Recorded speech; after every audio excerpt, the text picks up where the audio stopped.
A paz seja convosco. Olá, seguidores do canal Vanguarda Bíblica. Eu preciso começar este vídeo esclarecendo algo que pode causar confusão. Quando você vai numa livraria e compra uma Bíblia católica, ela tem 73 livros. A sua Bíblia evangélica tem 66 livros. A diferença? 7 livros que os católicos chamam de deuterocanônicos, o qual chamamos de apócrifos. Mas existem outros livros, até 14 ao todo, que já circularam entre comunidades cristãs antigas. A pergunta que todo cristão deveria fazer é: como sabemos que nossa Bíblia de 66 livros está correta? Quais foram os critérios que nossos antepassados na fé usaram para separar o trigo do joio? E por que é importante entendermos essa história? Hoje vamos descobrir por que nós temos razões bíblicas sólidas para confiar na Bíblia que temos e por que rejeitamos esses outros livros. Mas vamos fazer isso conhecendo a história completa, porque a verdade não teme a luz. Se você quer entender por que sua fé é base histórica sólida, ativa o sininho e fica até o final. O que são os apócrifos? Primeiro, vamos esclarecer o que estamos falando. Existem duas categorias principais de livros que não estão na Bíblia evangélica. Os deuterocanônicos, 7 livros aceitos pelos católicos. Tobias, Judite, Sabedoria, Eclesiástico, Baruque, 1 e 2 Macabeus, além de adições a Esther e Daniel, os apócrifos verdadeiros, rejeitados por todos. Livro de Enoque, Evangelho de Tomé, Evangelho de Pedro, entre outros. A palavra apócrifo significa oculto ou secreto. Mas por que alguns livros ficaram ocultos, enquanto outros foram preservados por Deus? Contexto histórico. Aqui está algo fascinante. Desde os primeiros cristãos, sempre houve discussão sobre quais livros eram realmente inspirados por Deus. O próprio apóstolo Paulo alertou em 2 Tessalonicenses capítulo 2, versículo 2. Que não vos movais facilmente do vosso entendimento, nem vos perturbeis, quer por espírito, quer por palavra, quer por epístola, como de nós, como se o dia de Cristo estivesse já perto. Paulo sabia que circulariam escritos falsos em nome dos apóstolos. A questão central. A pergunta não é, por que alguns livros foram removidos? A pergunta correta é, como Deus preservou sua palavra pura através dos séculos, separando o que é seu do que é humano. Por que rejeitamos os apócrifos? Agora vou mostrar por que temos razões bíblicas para rejeitar esses livros. Critério 1. Contradições doutrinárias. Os livros apócrifos contêm ensinamentos que contradizem claramente as escrituras canônicas. Oração pelos mortos. Em 2 Macabeus, capítulo 12, versículos 43 a 45, fala sobre fazer ofertas pelos mortos. Mas Hebreus, capítulo 9, versículo 27 é claro. E, como aos homens está ordenado morrerem uma vez, vindo depois disso o juízo. Uma vez morto, não há segunda chance. A Bíblia não se contradiz. Critério 2. Erros históricos e geográficos. O livro de Judite, por exemplo, comete erros históricos gritantes. Chama Nabucodonosor de rei da Assíria, ele era babilônico. Mistura períodos históricos diferentes. Descreve geografias que não existiam. Deus é o Deus da verdade. Critério 3. Falta de reconhecimento apostólico. Jesus e os apóstolos citaram o Antigo Testamento cerca de 300 vezes no Novo Testamento. Sabem quantas vezes citaram os apócrifos? 0.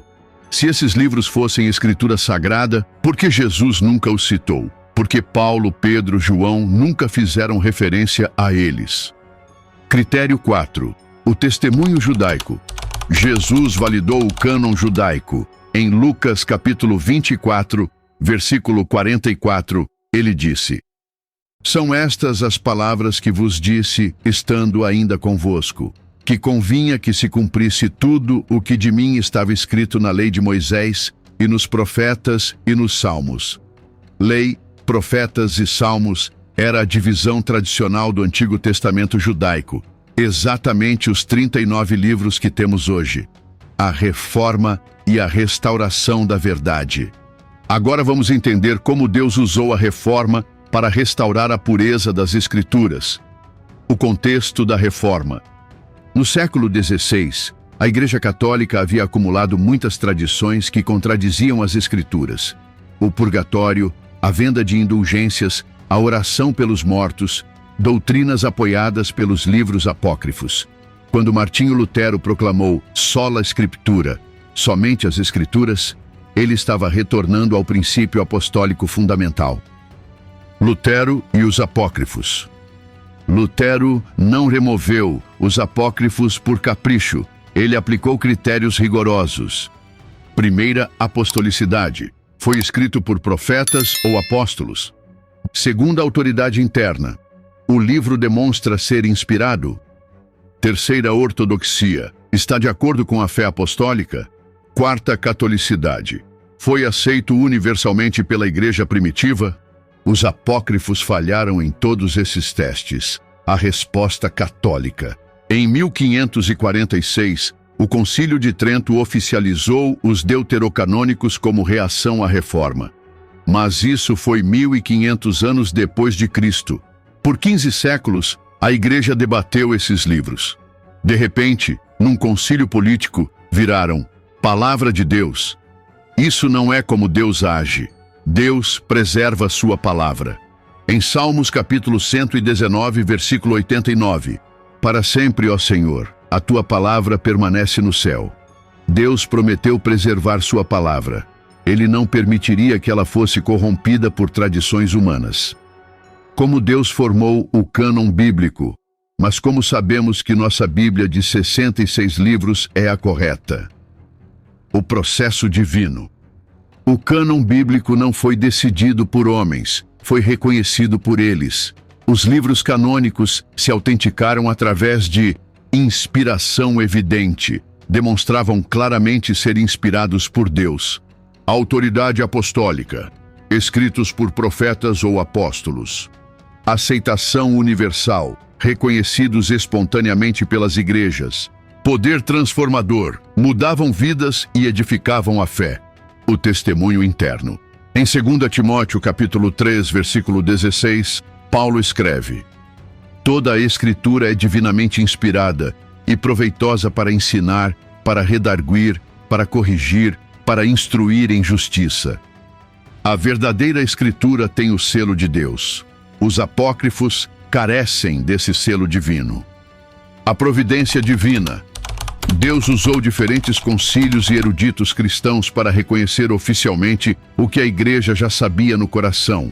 Quais livros eram realmente seus?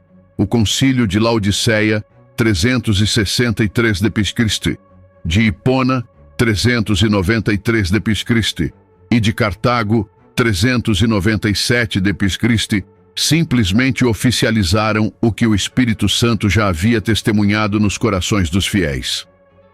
Por que 66 livros? Nossa Bíblia tem exatamente o que Deus quis preservar. 39 livros do Antigo Testamento, o cânon que Jesus validou. 27 livros do Novo Testamento, escritos pelos apóstolos e seus companheiros. Nem mais, nem menos. É perfeita porque Deus a fez perfeita. Lições práticas para hoje. Lição 1. Teste tudo pelas Escrituras.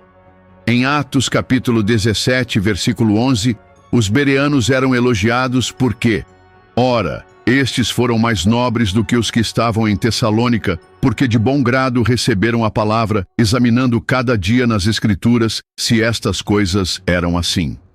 Qualquer ensinamento, livro ou revelação deve ser testado pela palavra de Deus já estabelecida.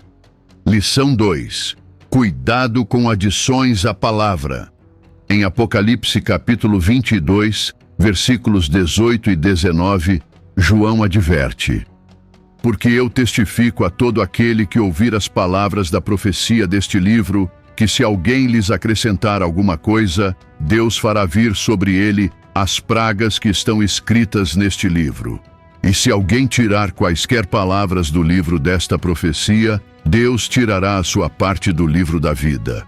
Deus leva muito a sério a pureza de sua palavra. Lição 3. Confie na providência divina. Deus prometeu preservar sua palavra e ele cumpriu. Nossa Bíblia chegou até nós através de manuscritos preservados milagrosamente, tradutores fiéis que morreram por essa causa, reformadores que restauraram a verdade, missionários que levaram a palavra pura ao mundo todo. Aplicação pessoal. Hoje ainda aparecem novos evangelhos, revelações extras, livros perdidos. Nossa resposta deve ser a mesma dos reformadores: sola Escritura. A Bíblia que você tem é completa, suficiente e perfeita para sua salvação e crescimento espiritual. Conclusão edificante. Síntese final. Então, por que 14 livros foram removidos da Bíblia? A resposta correta é: eles nunca foram realmente parte da Bíblia. Deus preservou sua palavra pura através dos séculos. Os 66 livros que temos não são uma seleção humana. São a preservação divina das Escrituras que ele inspirou. Se este vídeo fortaleceu sua fé na palavra de Deus, deixa o like e compartilha com outros que precisam conhecer essa história.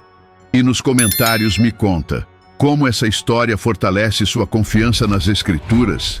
Se inscreve no canal e ativa o sininho, porque semana que vem vamos falar sobre as traduções da Bíblia.